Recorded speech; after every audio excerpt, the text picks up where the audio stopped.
नमस्कार साथियों, राधे राधे, जय श्री कृष्णा। स्वागत है आप सभी का एनडीसी क्लासेस के इस निःशुल्क ऑनलाइन प्लेटफॉर्म पर। तो कैसे हैं आप सभी लोग? उम्मीद करता हूं स्वस्थ और मस्त होंगे। तो आज की जो क्लास है अपनी लास्ट अंतिम क्लास है ज्योग्राफी के मैटर से देखें तो एमसीक्यू साथ में जोड़ते हुए। वैसे अपनी 59 क्लासेस पूरी राजस्थान जियोग्राफी की व्याख्या सहित जो क्लासेस थे टॉपिक टू यानी कि पॉइंट टू पॉइंट व्याख्या थी वो पूरी कंप्लीट हो चुकी है। आज हम जो एमसीक्यू की क्लास है वो साथ में कंप्लीट करेंगे। जो राजस्थान के प्रमुख बांध और जो अंतिम टॉपिक थे अपने क्लास नंबर 58 और 59, प्रमुख बांध और जल संरक्षण विधियां, उसके जो एमसीक्यू है वो पूरा करेंगे। छोटी सी क्लास है, ज्यादा लंबी क्लास नहीं है। 59 क्वेश्चन जो अपने क्वेश्चन है, 20 क्वेश्चन है, 20 क्वेश्चन है, उससे ज्यादा क्वेश्चन नहीं होंगे इसके अंदर। ठीक है, ये थोड़ा सा पे ध्यान रखना है। आवाज साफ आ रही है? कोई दिक्कत समस्या नहीं होनी चाहिए। ठीक है, तो आज जो है अपना पहले क्वेश्चन पे चलते हैं। पहला क्वेश्चन क्या कह रहा है अपने? तो क्वेश्चन थोड़ा सा क्वेश्चन के अंदर पूछा जा सकता है कि क्वेश्चन एक प्रकार से चंबल नदी पे जो भी बांध बने हैं, बांधों की अगर बात करें तो चंबल नदी के ऊपर जो बांध बने हैं, बांध किस प्रकार के यानी कि क्रम के हिसाब से किस प्रकार के बने हैं। इसके अलावा जो बांध मैंने करवाए थे अपने ऊर्जा जो टॉपिक था उसके अंदर भी करवाए थे। इसके अलावा जो अपने जल अपवाह तंत्र यानी कि कह सकते हैं जो नदियों का अपवाह तंत्र था उसके अंदर भी करवाया है। ये शानदार टॉपिक है बांध। और पहला क्वेश्चन बनता है कि निम्नांकित को सुमेलित कीजिए। यहाँ पे सुमेलित करना है, ये जो बांध दिए गए हैं कौन से जिलों के अंदर है, ये बात थोड़ी सी हमें ध्यान रखनी है। तो सुमेलित करने हैं कौन सा बांध कहाँ पे है। ये सीधी सा क्वेश्चन बांध के बारे में पूछा जाता है तो या तो पूछा जाता है जो नदी पे बना है कि कौन सी नदी पे बना है, और इसके अलावा अगर क्वेश्चन पूछा जाता है तो वो पूछा जाता है कि कहाँ पर है। अगर प्रमुख रूप से बांध पूछा जाए तो चंबल चंबल नदी पे मैंने बताए थे कि उनके बारे में थोड़ा सा विस्तार से पूछा जा सकता है, या फिर माही नदी पे बने हैं उनके बारे में थोड़ा सा विस्तार से पूछा जा सकता है, या बनास नदी पे बने हैं उनके बारे में थोड़ा सा विस्तार से पूछा जा सकता है। लेकिन उनके अलावा जो भी बांध बने हैं तो उनके बारे में मुख्य क्वेश्चन यही बनता है कि ये बांध है कहाँ पे। ठीक है, तो ये बांध थोड़े से इंपॉर्टेंट हो जाते हैं, उनके बारे में जगह स्थान इंपॉर्टेंट हो जाता है इनके बारे में अगर क्वेश्चन पूछने की लैंग्वेज के ऊपर जाए तो। यही क्या पूछा गया है कहाँ पे।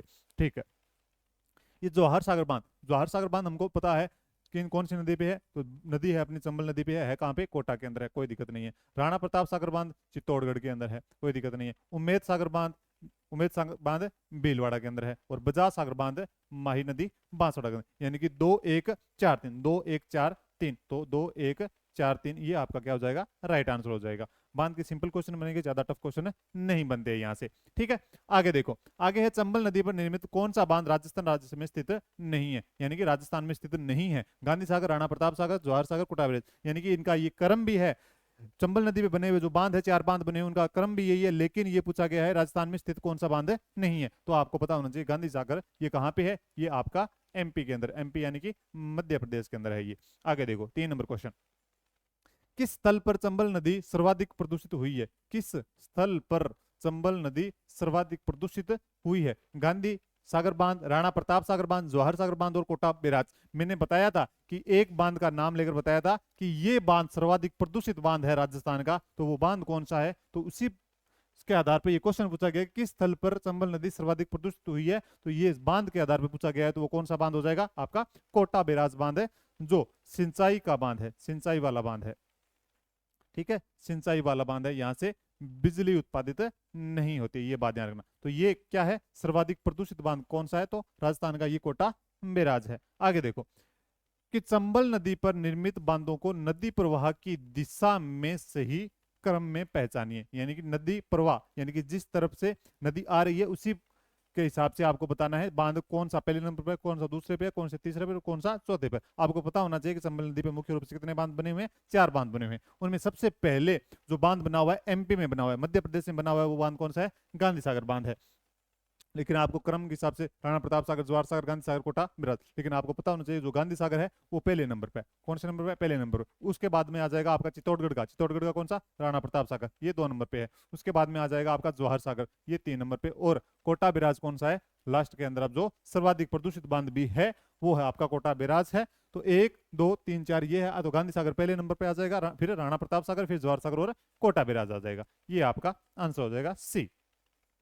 अगला है 5 नंबर क्वेश्चन। देखो मेजा बांध कहाँ है? ये क्वेश्चन देखो, इस प्रकार के क्वेश्चन बनते हैं। बांध मुख्य रूप से पूछा जाता है कि बांध है कहाँ पे, तो मेजा बांध है कहाँ पे? भीलवाड़ा, बांसवाड़ा, अजमेर या फिर उदयपुर।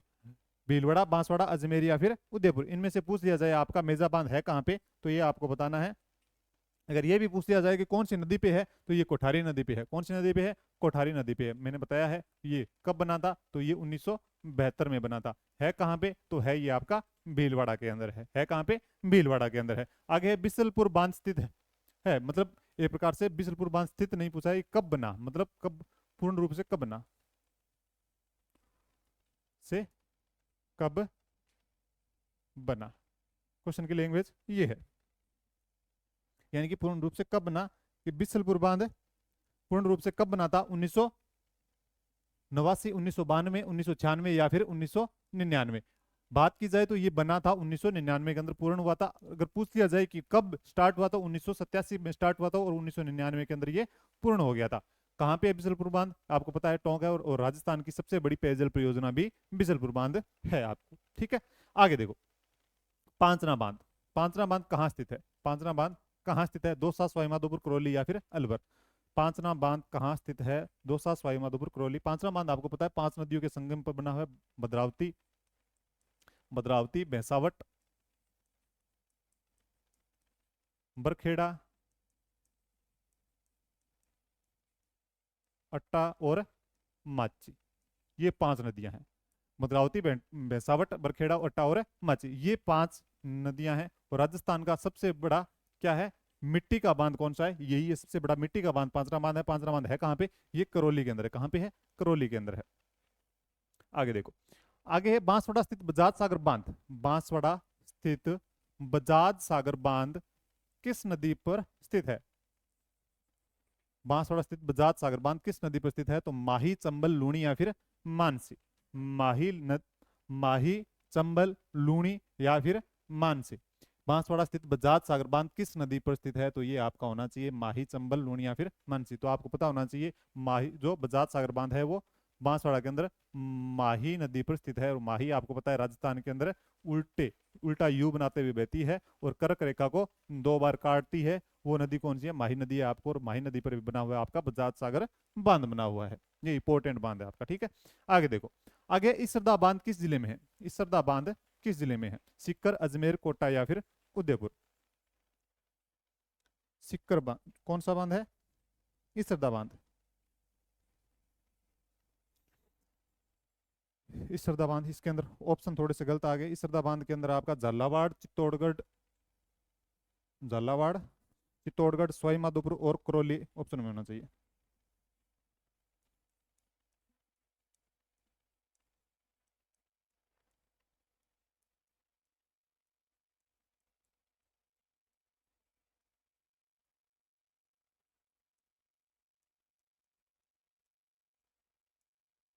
चार नंबर सवाई माधोपुर। बताओ कि इसरदा बांध कहाँ पर है? झालावाड़ के अंदर, चित्तौड़गढ़ के अंदर, करौली के अंदर या फिर आपका सवाई माधोपुर के अंदर। तो इसरदा बांध आपका कहाँ पे होगा? जल्दी बताओ। तो इसरदा बांध होगा आपका सवाई माधोपुर में होगा। और सवाई माधोपुर में होगा, और कौन सी नदी पे बना है? तो ये भी आपको पता होना चाहिए, ये बनास नदी पे बना है। कौन सी नदी पे बना है? बनास नदी पे जो बांध बना है वो बना है आपका इसरदा बांध बना है। और बनास नदी पर एक बांध प्रमुख रूप से जो बांध है आपको पता होना चाहिए, बिसलपुर बांध भी किस पे बना है? तो वो भी बनास नदी पर बना है। कौन सा बांध बना था अपना? जो बिसलपुर बांध भी, वो भी बनास नदी पे बना था। आगे देखो, ये हो गया। आगे देखो, ये है छापी बांध। छापी बांध कहाँ पे स्थित है? छापी बांध मैंने ये बताया था कि प्रमुख रूप से एक बांध बताया था कि झालावाड़ के जो भी बांध है, झालावाड़ के जो भी बांध है उनको मुख्य रूप से याद कर लेना आप, कि झालावाड़ के अंदर कौन कौन से, गागरिन, ठीक है, इसके अलावा भीम सागर बताया था, छापी बताया था। तो ये बांध आपको याद रखने की, 12, कोटा, झालावाड़, टोंक। तो मुख्य रूप से ये बांध स्थित कहाँ पे है? तो ये आपका छापी बांध है झालावाड़ के अंदर। कहाँ पे है? झालावाड़ के अंदर है। आगे देखो, भीम सागर बांध स्थित है। भीम सागर, भीम सागर भी कहाँ पे स्थित है? गंगानगर, अलवर, कोटा, झालावाड़। तो ये भी कहाँ पे है? झालावाड़ के अंदर है भीम सागर भी। आगे देखो, एशिया में चिनाई वाला, ये लैंग्वेज देखो, एशिया के अंदर चिनाई वाला सबसे ऊंचा बांध। तो मैंने ये भी बताया कि अगर चिनाई भी आ जाए तो भी कोई दिक्कत नहीं है। सबसे ऊंचा बांध राजस्थान का कौन सा है? तो वो कौन सा होना चाहिए? तो ये आपको ये बताया था कि कितने मीटर ऊंचा है? 81 मीटर ऊंचा है। 81 मीटर ऊंचा है। ठीक है, तो कौन सा बांध है? रामगढ़, मेजा, जाखम या फिर जवाई। तो ये आपका हो जाएगा जाखम। सबसे ऊंचा बांध है, 81 मीटर ऊंचा बांध है। अगर बात की जाए जल भराव क्षमता, भराव क्षमता की दृष्टि से सबसे बड़ा बांध, क्षमता की दृष्टि से सबसे बड़ा बांध कौन सा है, तो वो आपका कौन सा हो जाएगा, सबसे बड़ा बांध। सबसे बड़ा बांध कौन सा है, तो आपका राणा प्रताप सागर बांध, बताया है मैंने, राणा प्रताप सागर बांध। ये लैंग्वेज है, दो तीन आपको ध्यान में रखनी है। अगर पूछ लिया जाए, ये तो हो गया पहला, अगर पूछ लिया जाए आपसे कि सबसे लंबा बांध, सबसे लंबा बांध, तो वो आ जाएगा आपका माही बजाज सागर बांध। कितना है, 3109 मीटर आ जाएगा। ठीक है। अगर पूछ लिया जाए आपसे सबसे सबसे ऊंचा बांध, तो वो हो जाएगा आपका जाखम बांध। कितना मीटर ऊंचा है, 81 मीटर ऊंचा है। 81 मीटर क्या है, ऊंचा है। सबसे ये पूछ दिया जाए राजस्थान की सबसे बड़ी पेयजल परियोजना, राजस्थान की सबसे बड़ी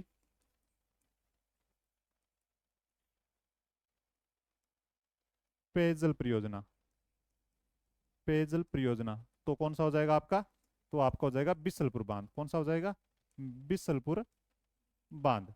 कहाँ पे है, टोंक के अंदर। अगर पूछ लिया जाए आपसे,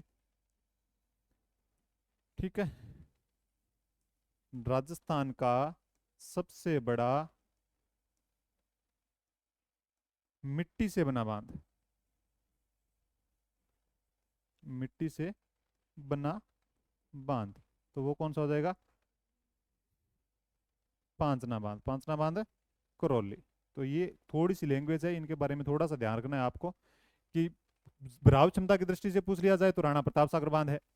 सबसे ऊंचा बांध पूछा जाए या सबसे ऊंचा चिनाई वाला बांध पूछा जाए तो भी आपका जाखम बांध है, 81 मीटर ऊंचा है। सबसे लंबा बांध पूछा जाए तो माई बजाज सागर बांध है, बांसवाड़ा के अंदर 3109 मीटर है। ये पूछा जाए कि राजस्थान की सबसे बड़ी पेयजल परियोजना कौन सी है, तो बिसलपुर बांध परियोजना है। और राजस्थान का सबसे बड़ा मिट्टी से बना बांध कौन सा है, तो वो बांधा हो जाएगा आपका पांचना बांध हो जाएगा। ठीक है।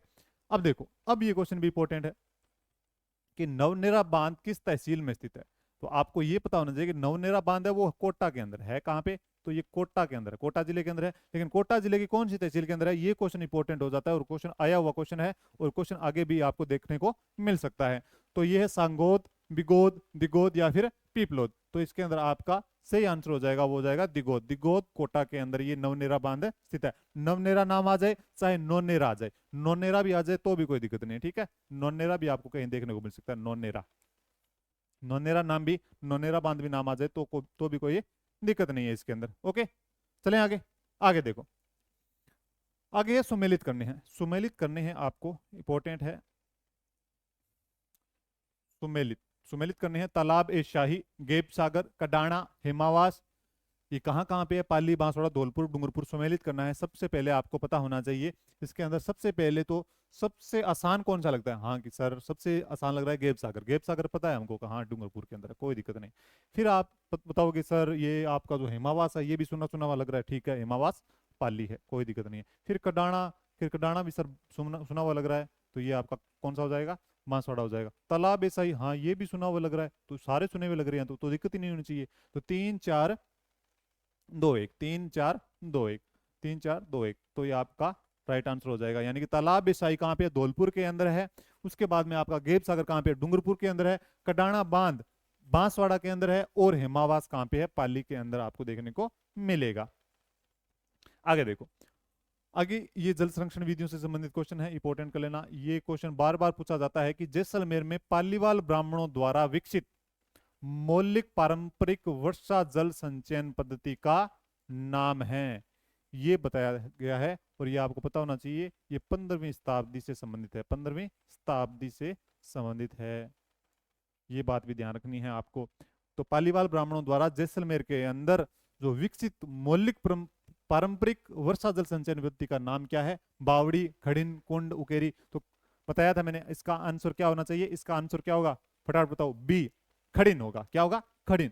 खड़िन कृषि भी कह सकते हैं, खड़िन पत्ती। आपको पता है जो खेत होता है, खेत के अंदर जो कृषि की जाती है, तो उसके जो चारों तरफ क्या बांधी जाती है, पाल बांधी जाती है, यानी जो खेत का पानी है वो बाहर न जाए। तो उसके अंदर जो पानी इकट्ठा कर लिया जाता है, पानी इकट्ठा करके उसके बाद में जो पानी सूख जाता है, उसके बाद में क्या की जाती है, कृषि की जाती है। तो वही कृषि क्या कहलाती है, खड़िन कृषि कहलाती है एक प्रकार से। तो ठीक है, ये खड़िन पत्ती होती है। ये किसके द्वारा है, तो ये पल्ली वाल ब्राह्मणों द्वारा विकसित की गई पत्ती कौन सी है, तो खड़िन पद्धति है। तो जल संचयन, जल को इकट्ठा करना, किसके लिए, कृषि के लिए इकट्ठा करना, ये भी इंपॉर्टेंट है। खड़िन कृषि के लिए इकट्ठा किया गया जल है। निम्न में से कौन सी परंपरागत जल संरक्षण की विधि नहीं है, ये इंपॉर्टेंट करो कि परंपरागत, नाम क्या लिखा है यहाँ पे, परंपरागत यानी प्राचीन, सबसे प्राचीन की बात की जा रही है। तो नाड़ी, खड़िन, तालाब या फिर टांका। तो इनके बारे में बात की जाए कि इसके सबसे जो परंपरागत है वो नहीं पूछा गया है। और जो परंपरागत है वो इनको साइड में कर दो, और जो परंपरागत नहीं है उसको एक साइड में कर दो। नाड़ी, नाड़ी पढ़ा है, हाँ कोई दिक्कत नहीं है। खड़िन भी पढ़ा है हमने, टांका भी पढ़ा है, पढ़ा तो तालाब भी है। लेकिन आपको ये ध्यान रखना है, ये परंपरागत के अंदर नहीं आता, ये परंपरागत के अंदर नहीं आता। ये सबसे प्राचीन राजस्थान के अंदर है, ये सबसे प्राचीन के अंदर आएगा। ये बाद में विकसित किए गए थे राजा महाराजाओं के द्वारा, या फिर कह सकते हैं राजा महाराजाओं के द्वारा, या फिर सेठ साहूकारों के द्वारा। लेकिन ये जो सबसे पहले नाड़ी, खड़िन और टांका, ये आपको प्राचीन हर गांव के अंदर देखने को मिल सकते हैं। ये हर गांव के अंदर देखने को मिल सकते हैं। तो ये जो तालाब है ये परंपरागत के अंदर नहीं आता है। अब देखो, टांका और खड़िन प्रकार है, टांका और खड़िन प्रकार है। आदिवासी युद्ध कौशल, आदिवासी बोलियां, कृषि पद्धतियां और परंपरागत जल संरक्षण संरचनाएं। टांका और खड़िन, टांका और खड़िन आपको पता है जल संचयन की क्या है, ये पत्तियां हैं, प्रणालियां हैं, प्राचीन है, परंपरागत है। उसमें से खड़िन तो किसके द्वारा विकसित की गई है, जैसलमेर के पालीवाल ब्राह्मणों द्वारा विकसित की गई पद्धति है ये। ठीक है, तो आदिवासी युद्ध कौशल नहीं है, बोलियां भी नहीं है। ठीक है, कृषि पत्ती हो सकती है, लेकिन टांका नाम दे दिया गया यहाँ पे, टांका।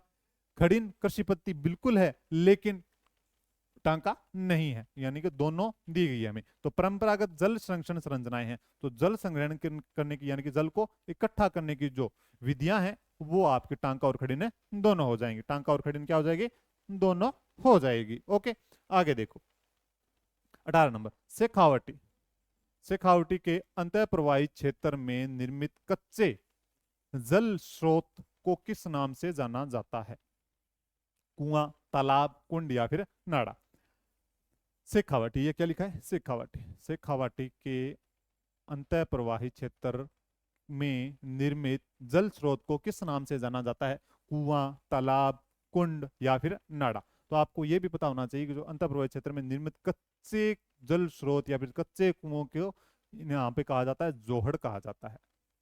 और इन्हीं जोहड़ को क्या कहा जाता है, यानी कि ऑप्शन के अंदर जोहड़ भी हो तो भी वो सही होगा, आपका राइट होगा। ठीक है आंसर। लेकिन अगर इन चार ऑप्शन की बात की जाए तो इसके अंदर चार ऑप्शन में से आपका राइट आंसर होगा जो नाड़ा होगा। नाड़ा या फिर जोहड़ दोनों हो सकता है। ठीक है, नाड़ा या जोहड़ कहते हैं, जो शेखावटी के अंदर दोनों नाम आपको मिल सकते हैं। अब देखो ये क्वेश्चन है, और ये क्वेश्चन इंपॉर्टेंट है और आया है, सिंपल क्वेश्चन है बिल्कुल ही, कि राजस्थान के शुष्क व अर्ध शुष्क क्षेत्रों में, राजस्थान के शुष्क व अर्ध शुष्क क्षेत्रों में पालर पानी शब्द किसके लिए प्रयुक्त होता है, नदी जल, भूमिगत जल, नहरी जल, वर्षा जल। पालर पानी, पालर पानी का मतलब होता है केवल ही पानी, सीधा ही पानी। पालर पानी का मतलब, पालर सीधा पानी है, पानी के अलावा कुछ भी नहीं है उसके अंदर, पानी के अलावा कुछ नहीं है, शुद्ध पानी कह सकते हैं। नदी जल, नदी जल शुद्ध नहीं हो सकता। भूमिगत जल, भूमिगत जल भूमि के अंदर होगा, जो उसके अंदर कुछ कण होंगे वो भी शुद्ध नहीं होगा। नहरी जल, नहरी जल भी शुद्ध नहीं हो सकता। तो शुद्ध कौन सा होगा, वर्षा जल। जो वर्षा का जल होता है वो सबसे शुद्ध होता है, वो पालर पानी कहते हैं, उसको क्या कहते हैं, पालर पानी कहते हैं। तो ये आपका राइट आंसर हो जाएगा, डी हो जाएगा। ठीक है, शुष्क व अर्ध शुष्क क्षेत्रों में, ये भी आपका ध्यान में रखना, ये शुष्क व अर्ध शुष्क क्षेत्रों के लिए उपयुक्त किया गया शब्द है।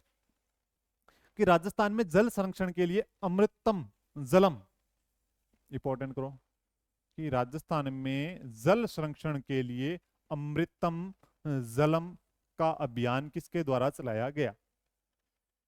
राजस्थान के अंदर, ये क्वेश्चन आपको पता होना चाहिए, करंट से संबंधित भी क्वेश्चन है ये, कि अमृतम जलम अभियान किसके द्वारा चलाया गया, जल संरक्षण विधियों से संबंधित ये क्वेश्चन बनता है, करंट से संबंधित क्वेश्चन बनता है कि राजस्थान में जल संरक्षण के लिए अमृतम जलम का अभियान किसके द्वारा चलाया गया। तो राजस्थान पत्रिका, राजस्थान संदेश, जय राजस्थान या फिर दैनिक भास्कर, यानी कि ये पत्रिकाएं हैं। इन पत्रिकाओं में से आप किसके द्वारा चलाया गया, तो ये राजस्थान पत्रिका द्वारा चलाया गया अभियान है। क्या नाम है इसका, अमृतम जलम। अमृतम जलम नाम ध्यान में रखना है आपको, अमृतम जलम हो जाएगा। ये आपके 20 क्वेश्चन पूरे कंप्लीट हो गए। कोई दिक्कत समस्या यहाँ तक हो तो बता देना, ठीक है। ये पूरे हो गए आपके। और यहाँ पर आपकी जियोग्राफी भी है राजस्थान की, वो कंप्लीट हो गई, पूरी हो गई एमसीक्यू के साथ के अंदर। वैसे 59 क्लास के अंदर पूरी कंप्लीट करवा दी है। और उसके अलावा भी अगर कोई दिक्कत समस्या हो तो कमेंट बॉक्स के अंदर बता देना, बाद में कभी डिस्कस इसके बारे में कर लेंगे। लेकिन क्वेश्चन तो आपके सामने आते रहेंगे। और एमसीक्यू, अगर ये बात बता देना चाहता हूँ कि अगर आपको तैयारी करनी है ढंग से तो आपको टेस्ट सीरीज ज्वाइन करनी चाहिए। हिंदी पॉइंट एप्लीकेशन है जो अपना ऐप है, उसको डाउनलोड करना है। अगर डाउनलोड नहीं किया है तो एक बार जाकर डाउनलोड कर लेना। वहाँ पे आपको कुछ टेस्ट फ्री भी, एक दो टेस्ट आपको डेमो के रूप में भी मिल सकते हैं, वो भी आप जाके देख सकते हो, ठीक है। तो यहाँ पर अपनी क्लास जो जियोग्राफी है वो कंप्लीट होती है, समाप्त होती है। और रिवाइज करना है तो आप जाके 1 नंबर क्लास से दोबारा रिवाइज कर सकते हो, स्पीड के अंदर देख सकते हो। ओके, तो आप क्लास से जुड़े उसके लिए आपका बहुत बहुत धन्यवाद, आभार। पढ़ते रहिए, मस्त रहिए, व्यस्त रहिए। जय हिंद, जय भारत।